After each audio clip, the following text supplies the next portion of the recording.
And once again, I have the absolute privilege of welcoming our latest guest author to the National Security Space Institute here in Colorado Springs. A very warm welcome to Dr. Brad Townsend, author of Security Instability in the New Space Age, the Orbital Security Dilemma. Thank you for being here and for taking the time to talk to not only our students and our faculty, but our wider space community as part of our speaker series. Thank you. Thank you for having me. The premise of your book is that we are rapidly approaching a space arms race, and there is a belief that the weaponization is not only inevitable, but desirable. There is likely to be multiple shifts in the power balance as this unfolds. Can you tell us why you wrote this book? So it's exactly to counter the idea that an arms race is inevitable. Is there a way that we can get out of the arms race, or at least slow an arms race, in such a way that we can drive competition in space, which is inevitable, competition is, towards economic and commercial and productive means, rather than a pure weaponization of the space domain, which doesn't benefit anyone in the long run? With much of the technological advancements in the space domain being linked to non-kinetic effects, what is regarded as conflict in space? And does this help us better understand what an act of war in space might look like? So it's a difficult question because it's going to be difficult to prove, in many cases, who did what and when and what the intentions were behind it. Are you being attacked? If you were attacked, can you respond? Can you prove who attacked you? Where's the attribution? There's so many difficulties involved in the gray zone of space warfare that it creates, especially if we're talking non-kinetic effects, limitations on how you might be able to respond and what you can do about it. In that regard, space being there's no one there, no one was directly harmed, it's an opaque domain from the perspective of no one's actively seeing it. You can't show images of a destroyed building or, a blown up plane or some other thing that would generate political will. Responding to space attacks, space warfare is going to be very much a case of he said, she said between nations, especially if it's kept to a dull roar, and non-kinetic effects are the primary means of engaging in it. So attribution is going to be a key thing for different nations to be able to develop and harness in order to maybe prove that they have the moral high ground. Even if you can, to yourself, prove attribution, can you demonstrate to a domestic audience or an international audience that attribution is accurate? And can you do it without revealing capabilities that you don't want to reveal? This makes it extraordinarily difficult. The Ukraine war is an example of how hard it is, even when the evidence is absolutely blatant, to convince the international community and domestic audiences that one side is clearly culpable in the offensive action. Even in Ukraine, where it was about as obvious as it could ever be who the aggressor was, there are still people who question that narrative. Put it in the space domain, where your space situation awareness capabilities, and I'll try to avoid using acronyms, are national level capabilities by nations. There's no third-party verification. Someone might after the fact, like such when the Russians tested the ASAT, there were commercial capabilities and, stargazers that said, look, there's a debris field. That doesn't tell you necessarily who caused it, why, or when.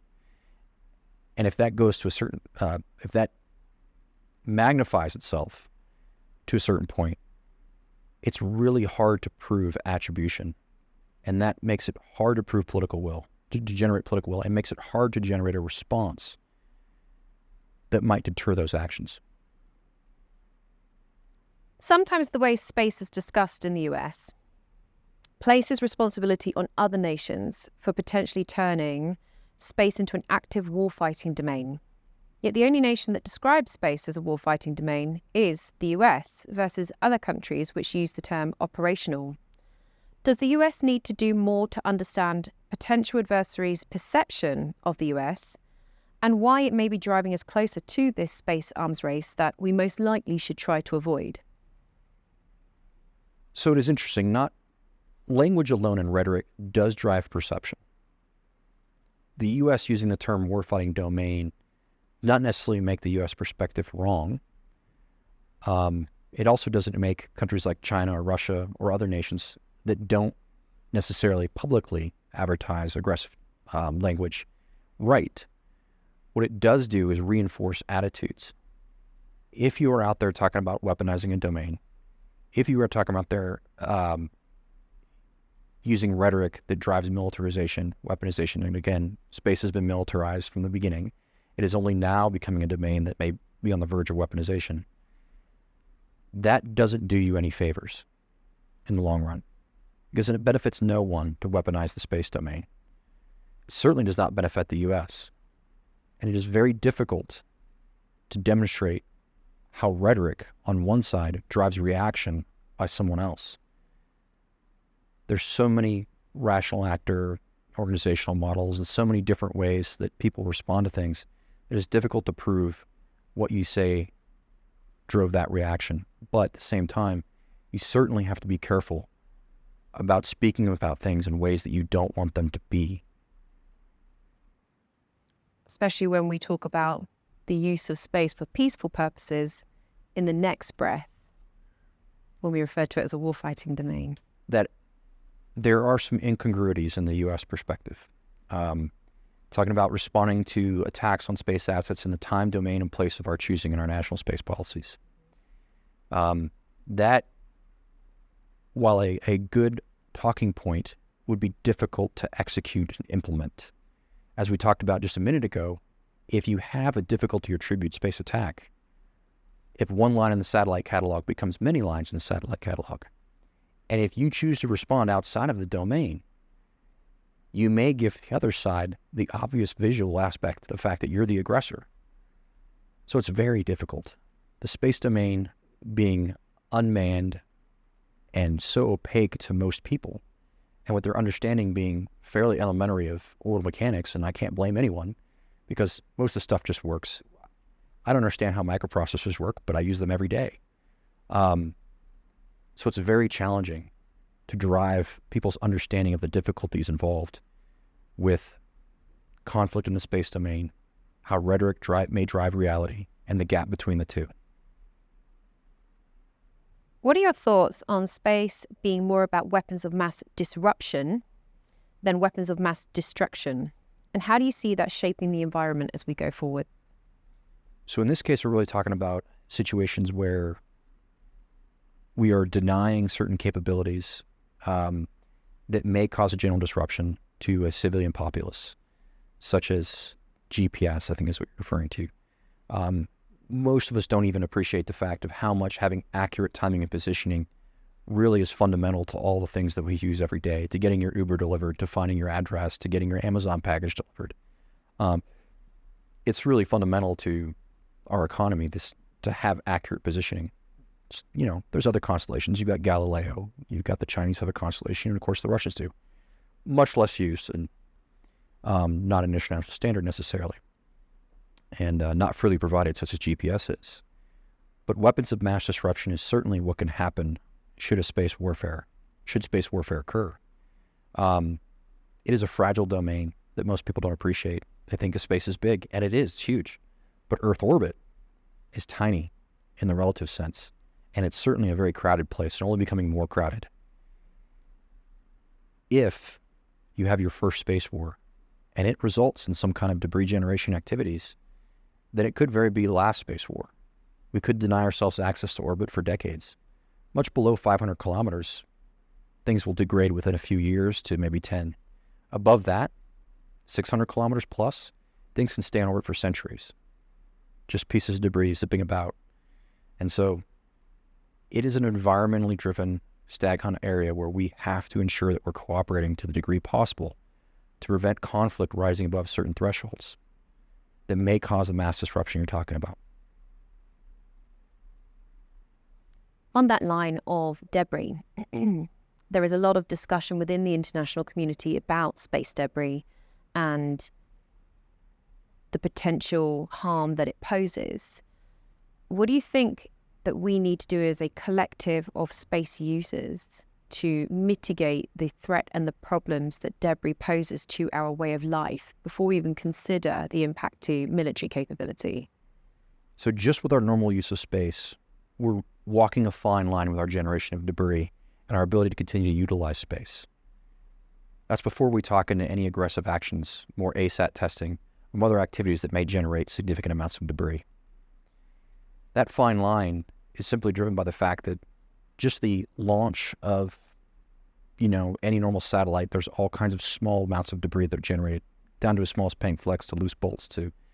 And there are standards, voluntarily in some cases, to try to reduce that. And if we follow those standards, and we follow the standards that have been recently promulgated to deorbit dead satellites, so they don't have some kind of catastrophic battery failure or excess fuel or something else like that causes them to detonate, generate more debris, then we can keep the space environment sustainable.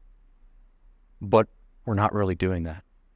We're not following the smart path as much as we can because it's not cost effective in some cases. We have policies in place in the U.S., and our international partners in some cases have adopted those. And there are some rules or guidelines that generally are followed. But generally following the guidelines is not good enough. You have to follow the rules. We have to be in the situation where we deorbit things that are likely in crowded orbits that could cause collisions, generate debris. We have to be in a situation where our launches are done responsibly and don't generate large amounts of debris. We have to be careful about space traffic management. Right now, we pretty much put stuff up there and hope for the best. And it's kind of a first come, first served situation. We do regulate the electromagnetic spectrum, but we're not nearly as good, and there's no real international standard on regulating who gets what in low Earth orbit, for instance. Yes, there are geobelt slots, and we do regulate that, but it's more driven by interference with signals and not driven by the actual location of the satellite. We're in a situation where less than 10 years ago, there were barely 1,500 functional satellites in orbit and a few thousand dead or pieces of debris. Now we're in a situation where we're closing on 10,000 active satellites and rapidly heading for the moon on that one. I think it's entirely possible we could have 50,000 active satellites in orbit by the end of the decade. You can't put that many satellites in that relatively small of a space without some kind of active traffic management. It can't simply be, I launch here first, therefore it's mine. And that drives the fragility of the space environment. We have to account for this as we launch more platforms and more objects into space. We have to do it now. Kessler syndrome, that kind of activity where there's this runaway knock-on effect, we're not there yet. There's not the mass on orbit to do that. What I am saying is that we could get to a point where it could be not economically viable to put stuff in orbit, in certain orbits, because there's so much debris that it's not going to last long enough to return your investment, unless we've really focused on the sustainability of space environment. So, fear can often play a significant factor in driving any nation's need to develop more military capabilities. For the US, how do you think that may be coupled with limited education on how space works, because it's harder to picture, and the lack of, thankfully, experience of a space conflict? How do you think this plays out when it comes to the space domain? So fear drives arming, and that's kind of the subtitle of the book, is the Orbital Security Dilemma. The question in the book is, are we in a security dilemma? And a security dilemma is, very simply for the audience, I don't know you, you don't know me, we don't communicate well. I pick up a rock to potentially protect myself in case you're aggressive. You see me pick up a rock, you pick up a bigger rock. Then I pick up a stick, you pick up a bigger stick. Before we know it, we're in an arms race, all because we lack communication of what the other side's true intentions are. Space, being an environment that is so opaque to what people are doing, what they're actually, what they're building, is a prime environment for driving fear of what the other side might do to you or might have hidden. So there's the potential for security dilemma-like behaviors in arms racing between the great space powers. And the thesis of the book is that there's got to be a way to avoid an arms race if we're truly in a security dilemma. In order to be in that security dilemma, by the way, when you're picking up that rock, you actually have to be doing it as a security seeker in self-defense and not actually trying to attack me. In which case, my picking of a rock is deterring you from attacking me. So how do you figure out if your adversary is actually a security seeker in the domain, or if they're actually an aggressive, revisionist state? And it could be different between domains. Some states might choose to be a security seeker in one domain and revisionist in another. It's possible. Space particularly, where there's no real territory to grab, per se. The value of space is the ability to transfer information through it and gather information from it. As long as everyone can keep doing that, we all benefit. Now, long-term asteroid mining, lunar resources, cislunar, all that stuff may come with time, but we're not quite there yet. So we have to look at the near future and the fear that we're driving today that we may be able to reduce by open communications, agreements, inspections, and other things in space that might make the domain more transparent and reduce the fear level and allow us to pursue a safer, more commercialized environment where we drive competition towards civil and commercial space, economic competition, as we did in the 60s and 70s, rather towards a military competition in orbit. Speaking of commercial, how can commercial play a role in the space arms race or the calming of it? And what challenges and opportunities do you see with that? So commercial capabilities are something that we're all highly dependent on. What people don't realize is that the U.S. military in its most recent conflicts, the majority of its satellite communications for remote sensing capabilities were provided by commercial capabilities. Yes, there are government means of providing those capabilities, but they aren't robust enough to always fill all the demand when demand surges. So commercial will always be a part of the mix. Just as someone said, well, the military shouldn't use commercial. Well, I mean, we use commercial airports for military aircraft. We drive on commercial roads with military vehicles. It doesn't mean we built a separate set of roads or networks or anything like that. Commercial capabilities will always be part of the mix. And one of the arguments I make is that can we commercialize some aspects of the U.S. national security infrastructure to build latent space power, reduce fear in the domain while not exposing the U.S. to too much strategic vulnerability? And the two areas where I determine that's eminently possible is satellite communications and remote sensing, which is the taking of pictures from space or radar data or other things like that. In those two areas, it was eminently possible to commercialize some or all of the national architecture. The third area I explored in the book was missile warning. Missile warning is the ability to detect incoming attacks from space-based sensors. And I think every nation that has the ability to ballistic missiles should have some form of missile warning because it provides assured aspects. So I looked at the internationalization of some kind of missile warning architecture or the commercialization of it.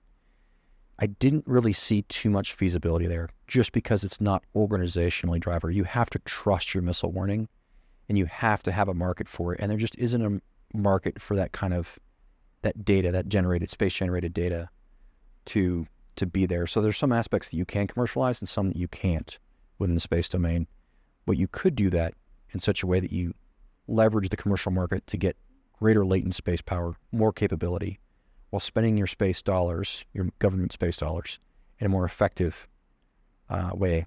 So when you spend $1 on an explicit military capability, say WGS or a GPS satellite, you get $1 for $1. If you invest $1 in a commercial capability, you might get $10 back from private investment that grows on that. So act as an anchor tenant or some kind of civil reserve space fleet function, whatever you want to call it. I think of the idea of SpaceX and the NASA seed funding that they gave them. That company wouldn't exist today, and the revolution they've driven in launch costs wouldn't exist today without those early commercial crew contracts that SpaceX won.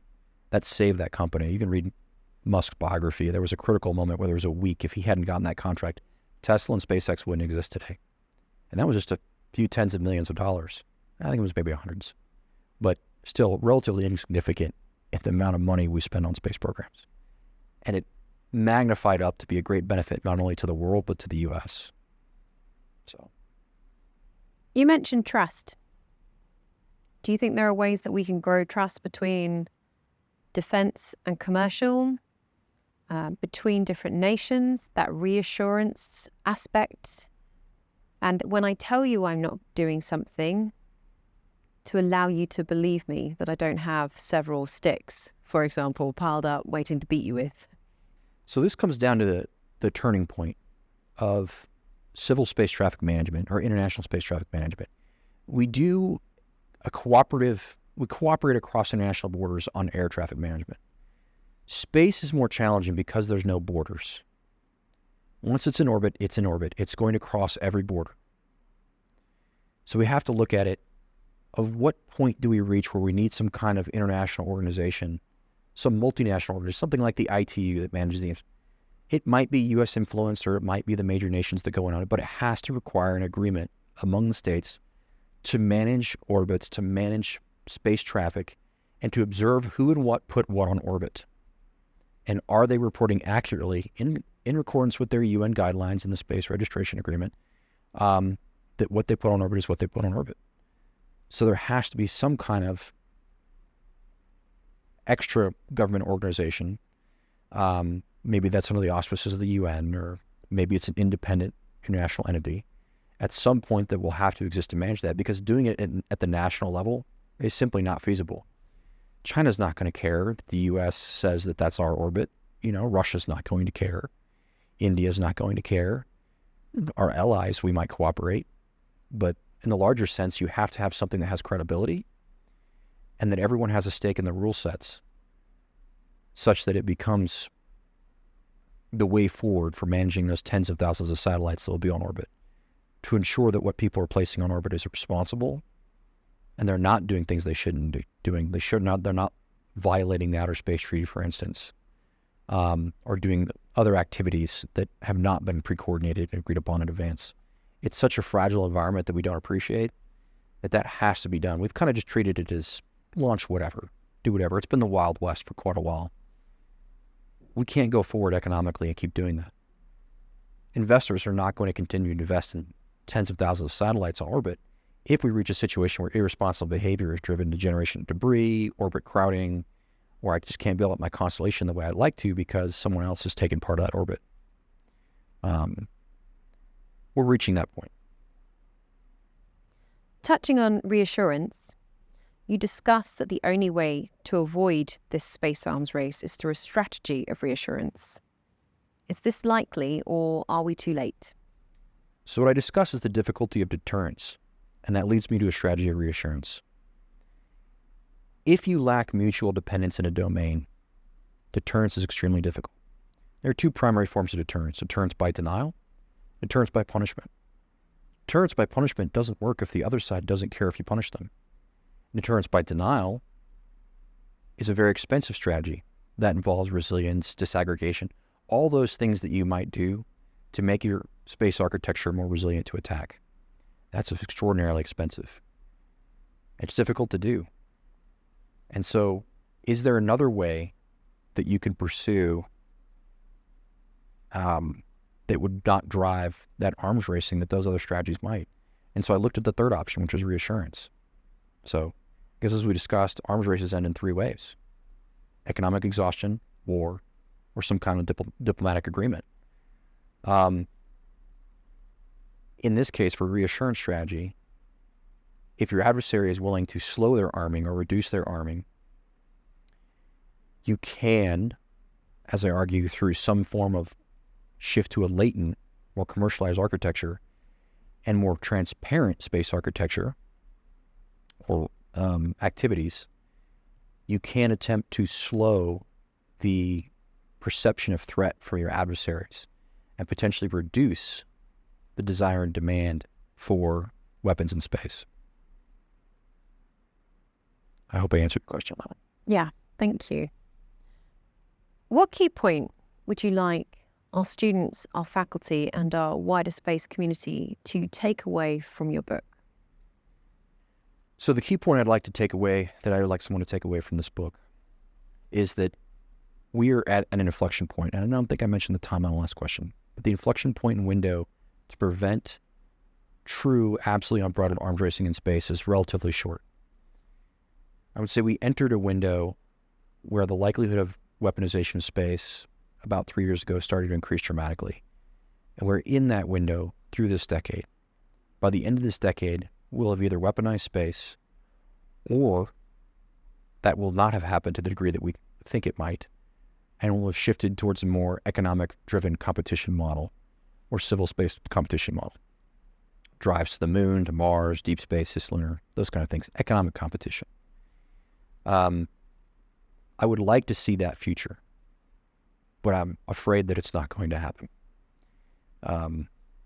We're very much in a situation where we're in a multipolar world, and both us, the U.S., and our adversaries seem to be arming aggressively towards some end that doesn't look like it's going to end in a peaceful negotiation. These are the things that we should try to do everything we can to avoid. Great powers have never gone to war or been in direct conflict with each other since World War II.